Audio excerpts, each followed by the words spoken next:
ನಮಸ್ತೆ ಎಲ್ರಿಗೂ. ಈ ಗಳಿ ಗಡಬ ನಮ್ಮ ಕಡೆ ಭಾಳ ಫೇಮಸ್. ಇದನ್ನು ಸಿಹಿಯಾಗೂ ತಿನ್ಬೋದು, ಖಾರ ಆಗಿ ತಿನ್ಬೋದು.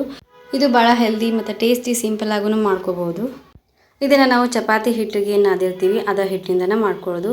ನಾವು ಈ ರೀತಿ ಗೋಧಿ ಹಿಟ್ಟನ್ನ ನಾದಿ ಈ ರೀತಿ ಸಣ್ಣ ಸಣ್ಣದಾಗಿ ಉಳ್ಳೆ ಮಾಡಿ ಇಟ್ಕೊಂಡು ನಾವು ಪೂರಿಗೆ ಯಾವ ರೀತಿ ಲಟ್ಟಿಸ್ಕೋತೀವಿ ಅದೇ ರೀತಿ ಆ ಅಳತೆಗೆ ನಾವು ಇದನ್ನು ಲಟ್ಟಿಸ್ಕೋಬೇಕು. ಇದನ್ನು ನಡು ಈ ರೀತಿ ಮಡಿಸಿ ನಾವು ಇಟ್ಕೋಬೇಕು. ಇಲ್ಲ ಅಂತಂದರೆ ನೀವು ಹಂಗನ ಇದನ್ನು ಬೇಯಿಸ್ಕೋಬೋದು. ಇದನ್ನು ಸ್ವೀಟ್ ಇಷ್ಟಪಡೋರಾಗಿದ್ದರೆ ಬೆಲ್ಲ ತುಪ್ಪ ಹಾಕ್ಕೊಂಡಾದ್ರೂ ತಿನ್ಬೋದು, ಇಲ್ಲ ಬೆಲ್ಲದ ನೀರಾದರೂ ಹಾಕ್ಕೊಂಡು ತಿನ್ಬೋದು. ಇಲ್ಲ ಅಂತಂದರೆ ಖಾರ ಇಷ್ಟಪಡೋರಾಗಿದ್ದರೆ ಇದನ್ನು ಬೆಳ್ಳುಳ್ಳಿ ಖಾರದ ಜೊತೆ ತಿನ್ಬೋದು. ಈ ರೀತಿ ನಾವು ಲಟ್ಸಿಟ್ಕೊಂಡ್ಮ್ಯಾಗ ಇವಾಗ ಇದನ್ನು ಬೇಯಿಸೋದಕ್ಕೆ ನಾವಿಲ್ಲಿ ಆಲ್ರೆಡಿ ನೀರನ್ನ ಕಾಯಕ್ಕಿಟ್ಟಿವಿ. ಇದ್ರ ಮೇಲೆ ಒಂದು ಸಾಣಿಗೆನ ಇಟ್ಟು ಮೇಲೆ ಇದಕ್ಕೆ ನೀವು ತುಪ್ಪ ಆದರೂ ಹಚ್ಬೋದು, ಇಲ್ಲ ಸ್ವಲ್ಪ ಎಣ್ಣೆನಾದರೂ ಹಚ್ಚಿ ಇವನ್ನ ನಾವು ಈ ರೀತಿ ಬೇಯೋದಕ್ಕೆ ಇಟ್ಕೋಬೇಕು. ಇದನ್ನು ಒಂದು ಪ್ಲೇಟ್ ಮುಚ್ಚಿ ಒಂದು 5 ನಿಮಿಷ ಸಿಮ್ ಒಳಗೆ ಬೇಯಿಸ್ಕೊಂಡ್ರೆ ಆಯಿತು. ಈಗ ನೋಡಿರಿ, ಈ ಗಡಿ ಗಡಬ ರೆಡಿ ಆಯಿತು. ಇದನ್ನು ಭಾಳ ಸಿಂಪಲ್ಲಾಗಿ ನಾವು ಮಾಡ್ಕೋಬೋದು, ಬಟ್ ಭಾಳ ಟೇಸ್ಟಿಯಾಗಿರ್ತೈತಿ. ಇದು ಅಷ್ಟು ಹೆಲ್ದಿನೂ ಕೂಡ ಭಾಳ ಸಿಂಪಲ್ಲಾಗಿ ಆಗಿರ್ತೈತಿ, ಬೇಗನೆ ಆಗ್ತೈತಿ.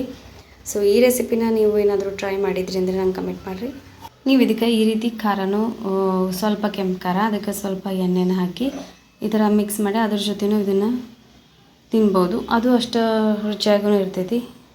ಈ ವಿಡಿಯೋ ಸ್ವಲ್ಪ ಏನಾದರೂ ಇಷ್ಟ ಆಗಿತ್ತು ಅಂದರೆ ಒಂದು ಲೈಕ್ ಮಾಡಿರಿ.